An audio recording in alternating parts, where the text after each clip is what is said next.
यहाँ आपको अपडेट करेंगे। सुप्रीम कोर्ट में फौजी अदालतों में सिविलियंस का ट्रायल कलअदम करार देने के खिलाफ केस की समाअत जारी है। दौरान समाअत जस्टिस शाहिद वहीद ने जस्टिस मजहर से कहा कि आप हमें गलती दिखाए बगैर हमसे नया और अलग फैसला चाहते हैं, जिस पर जस्टिस मोहम्मद अली मजहर ने जवाब दिया कि अपील में अगर केस आया है तो फिर सब कुछ खुल गया है।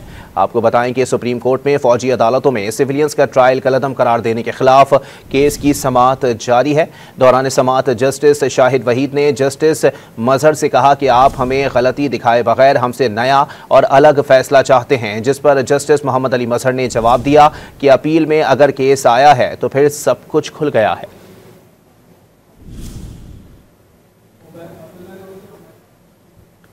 आपको बताएं कि सुप्रीम कोर्ट में फौजी अदालतों में सिविलियंस का ट्रायल कलअदम करार देने के खिलाफ केस की समाअत जारी है। दौरान समाअत जस्टिस शाहिद वहीद ने जस्टिस मजहर से कहा कि आप हमें गलती दिखाए बगैर हमसे नया और अलग फैसला चाहते हैं, जिस पर जस्टिस मोहम्मद अली मजहर ने जवाब दिया कि अपील में अगर केस आया है तो फिर सब कुछ खुल गया है। सुप्रीम कोर्ट में फौजी अदालतों में सिविलियंस का ट्रायल कलअदम करार देने के खिलाफ केस की समाअत जारी है। मजीद जानते हैं डॉन न्यूज के नुमाइंदे उमैद अली से। जी उमैद, अपडेट कीजिएगा। जी देखिए, बिल्कुल इस वक्त जो फौजी अदालतों में सिविलियंस के केसेस हैं उनके खिलाफ इंट्रा कोर्ट अपील की जो समाअत है सुप्रीम कोर्ट में 7 रुकनी larger bench justice Samiuddin Khan की सरबराही में इस वक्त केस की समाअत जारी है। तो हम जैसे केस की समाअत हुई तो उसमें जो अटॉर्नी जनरल है वो रोस्ट्रम पर आए और उन्होंने अटॉर्नी जनरल रोस्ट्रम पर आए तो उन्होंने कहा कि जो मुल्ज़िमान हैं उनसे जो मुलाकातों का सिलसिला था वो मसला हल हो गया है।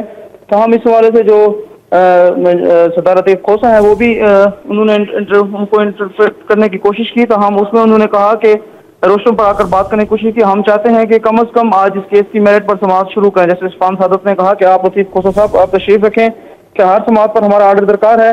तो हम इस हवाले से आज एक और वो ब्रिगेडियर जो फोकल पर्सन है जिन मुल्ज़िमान से उन्होंने मुलाकातें करानी है वो भी अदालत के रूबरू पेश हुए हैं। तो हम उसमें उन्होंने कहा है कि जस्टिस मोहम्मद अली मजहर हैं, आप पहले बताएं कि हर हफ्ता मुल्ज़िमान की फैमिली से मुलाकात होती है, आप इसको जारी क्यों नहीं करते। अटॉर्नी जनरल आपका बयान अदालती रिकॉर्ड का हिस्सा है। जस्टिस मोहम्मद अली मजहर के ये रिमार्क्स थे। लतीफ खोसा ने बताया कि मुल्ज़िम इबाद फरूक को फैमिली से नहीं मिलने दिया गया, उसका 5 साल बच्चा फौत हो गया। तो हम इस पर जो ब्रिगेडियर इमरान है वो अदालत में पेश हुए हैं। मिलिट्री कोर्ट से मुल्ज़िमान से मुलाकातों के सिलसिले में वो फोकल पर्सन मुकर्रर किए गए थे। जस्टिस जो हसन अजहर रिजवी हैं उन्होंने डायरेक्शन दी कि आपके पास मुल्ज़िमान के नामों और नंबर की क्या लिस्ट है, क्या आप व्हाट्सएप ग्रुप के जरिए मुल्ज़िमान को अहले खाना से रब्ता कर सकते हैं। तमाम मुल्ज़िमान के जो अहले खाना के नंबर्स की लिस्ट है वो हमारे पास है। ये जो ब्रिगेडियर इमरान था उनका ये जवाब था। तो हम इस पर जो ब्रिगेडियर इमरान है उन्होंने कहा कि व्हाट्सएप पर कोई ग्रुप नहीं मगर लिस्ट से देखकर रब्ता करते हैं। जस्टिस जो हसन अजहर रिजवी हैं उन्होंने कहा कि जिनका बच्चा फौत हुआ है उनको सबसे पहले अहले खाना से मुलाकात कराने की आज इजाज़त दें। जी बहुत शुक्रिया उमैद अली अपडेट करने के लिए।